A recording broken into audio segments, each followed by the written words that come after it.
미국이 금리를 올렸다는 뉴스 나오자마자 우리나라 주식시장이 막 출렁이는 거 보셨죠? 또 중국이 돈을 푼다고 하면 왜 전 세계 원자재 시장이 들썩일까요?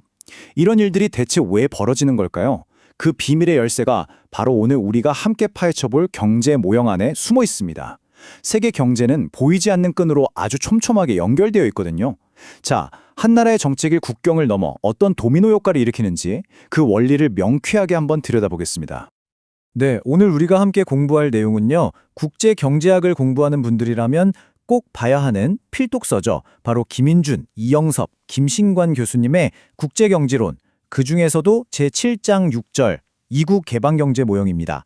이 모형을 통해서 거대한 경제대국들이 서로 어떤 영향을 주고받는지 그 속을 깊숙이 들여다보겠습니다. 자, 오늘 우리가 어떤 길을 따라갈지 한번 볼까요? 우선 왜 우리가 지금까지 배운 모형만으로는 부족한지 그 이유부터 짚어볼 거고요. 그리고 이어서 두 개의 큰 나라를 상정한 새로운 모형을 세팅할 겁니다. 그 다음엔 이 모형을 가지고 정부가 돈을 쓰는 재정정책과 중앙은행이 돈을 푸는 통화정책이 각각 어떤 국제적인 결과를 낳는지 분석해 볼 거예요. 마지막으로 이 분석을 통해 우리가 어떤 고민을 해야 하는지 글로벌 정책 퍼즐을 함께 맞춰보겠습니다. 자, 본격적으로 한번 시작해 볼까요? 우리가 지금까지 배운 건 뭐였냐면 소규모 개방경제를 가정한 먼델 플레밍 모형이었어요. 이건 말하자면 국제경제라는 거대한 바다에 떠있는 작은 조각배 같은 나라를 상상한 거예요. 이 배가 아무리 방향을 틀고 속도를 내도 바다 전체의 흐름에는 거의 영향을 못 주잖아요. 그쵸? 하지만 미국이나 중국 같은 나라는 어떤가요? 이건 조각배가 아니라 항공모함급이죠. 이 항공모함들이 움직이면 주변에 파도가 엄청나게 칩니다. 바로 이런 항공모함들 사이의 관계를 보려면 더 큰 그림을 그릴 수 있는 새로운 지도가 필요한 거죠. 그게 바로 이국개방경제 모형입니다. 그래서 오늘 우리가 쓸 분석 도구가 바로 이 먼델 플레밍 이국 모형인데요. 아주 심플하게 이 세상에 딱 두 개의 큰 나라, 본국과 외국만 있다고 가정하고 시작하는 거예요. 이 두 나라가 서로의 정책에 어떻게 영향을 주고받는지 그 상호작용을 아주 명쾌하게 보여주는 강력한 툴입니다. 자, 이 그래프가 바로 모든 이야기의 시작점입니다. 왼쪽이 본국, 오른쪽이 외국 경제예요. 가로축은 소득, Y, 세로축은 이자율, I. 다들 익숙하시죠? ISLM 곡선이 교차하는 A점과 B점에서 두 나라 경제가 평화롭게 균형을 이루고 있는 상태예요. 그리고 저기 수평으로 쭉 뻗은 BP 곡선 보이시죠? 저게 바로 두 나라 이자율을 똑같다는 걸 의미합니다. 아직은 아무 일도 없는 아주 평온한 상태인 거죠. 자, 그럼 이 두 나라를 연결하는 보이지 않는 끈은 뭘까요? 바로 이자율 재정거래라는 겁니다. 이거 아주 간단한 얘기예요. 돈은요, 본능적으로 수익률이 높은 곳으로 흐르게 되어 있잖아요. 만약에 본국 이자가 5%고 외국 이자가 3%면 여러분 돈 어디에 맡기시겠어요? 당연히 본국이죠. 이렇게 투자자들이 1%라도 더 높은 이자를 좇아서 국경을 넘어 돈을 옮기는 거. 이게 바로 두 경제를 묶어주는 가장 강력한 힘입니다. 그래서 이 모형의 심장이라고 할 수 있는 공식이 바로 이겁니다. I는 아이스타와 같다. I는 아이스타와 같다. 여기서 I는 본국의 이자율, 아이스타는 외국의 이자율이에요. 돈이 국경 없이 자유롭게 완벽하게 왔다 갔다 할 수 있다면 결국 두 나라의 이자율은 같아질 수밖에 없다는 뜻이에요. 왜냐? 만약 본국 이자가 조금이라도 높다?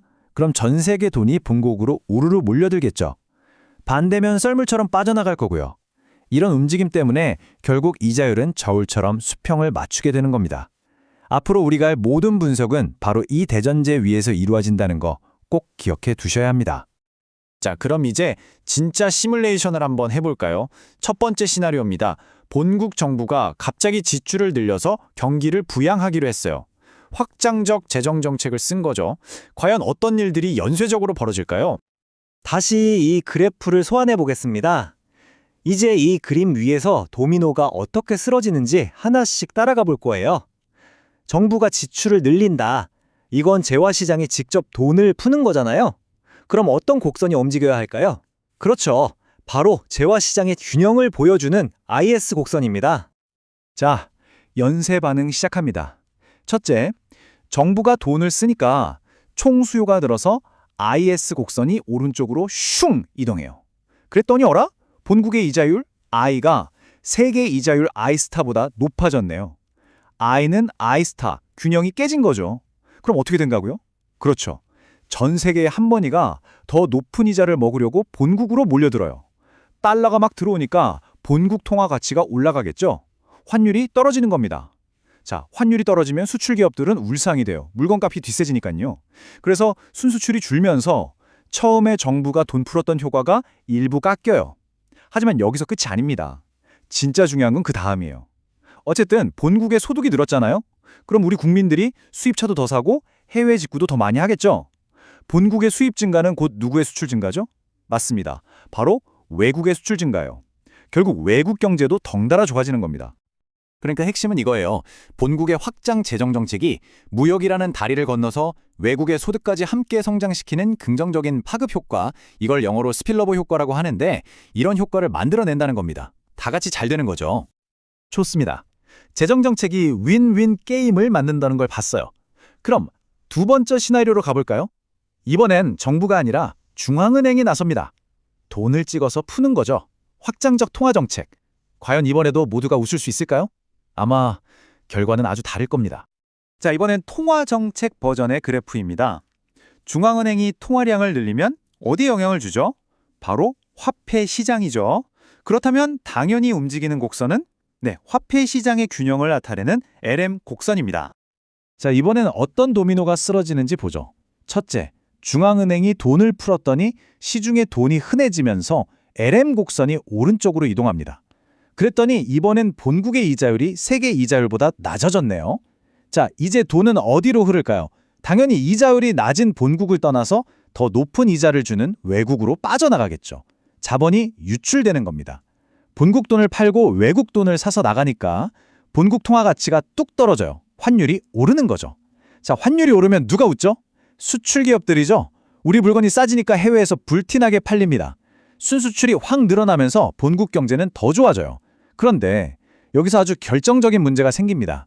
본국의 수출 증가는 뒤집어 말하면 외국의 수입 증가, 즉 외국의 순수출 감소를 의미하거든요. 결국 우리만 잘 되고 외국 경제는 힘들어지는 결과가 나오는 겁니다. 이게 정말 중요한 포인트예요. 본국의 통화정책은 자국 경제를 부양시키는 동시에 상대국 경제를 희생시키는 결과를 낳습니다. 이렇게 이웃을 거지로 만들어서 내가 부자가 되는 정책이라는 뜻에서 이걸 인접 궁핍화 정책, 영어로는 beggar thy neighbor 정책이라고 부릅니다. 국제사회에서 갈등이 생기기 딱 좋은 정책이죠. 자, 지금까지 살펴본 두 가지 정책, 재정정책과 통화정책이 국경을 넘었을 때 어떤 다른 결과를 낳았는지 한눈에 딱 들어오게 비교하면서 최종 정리를 해보겠습니다. 이 표를 한번 보세요. 결과가 정말 극명하게 갈리죠? 확장 재정 정책을 썼더니 본국 소득도 올라가고 띵! 외국 소득도 같이 올라갔어요. 띵! 그야말로 윈윈이죠. 그런데 확장 통화 정책을 썼더니 본국 소득은 올라가지만 띵! 그 대가로 외국 소득은 오히려 떨어졌습니다. 쭝!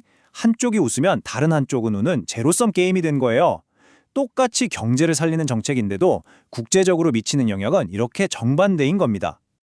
자, 오늘 내용 머릿속에 딱 세 가지만 담아가시면 됩니다. 첫째, 세계 경제는 완박한 자본 이동, 즉 I는 아이스타라는 고리를 통해 끈끈하게 연결된 운명 공동체다. 둘째, 재정 정책은 무역 경로를 통해 이웃 나라에도 좋은 영향을 줄 수 있는 비교적 상생의 정책이다. 그리고 셋째, 반면 통화 정책은 환율 변화를 통해 자국의 이익을 위해 타국을 희생시키는 갈등의 정책이 될 수 있다. 이겁니다.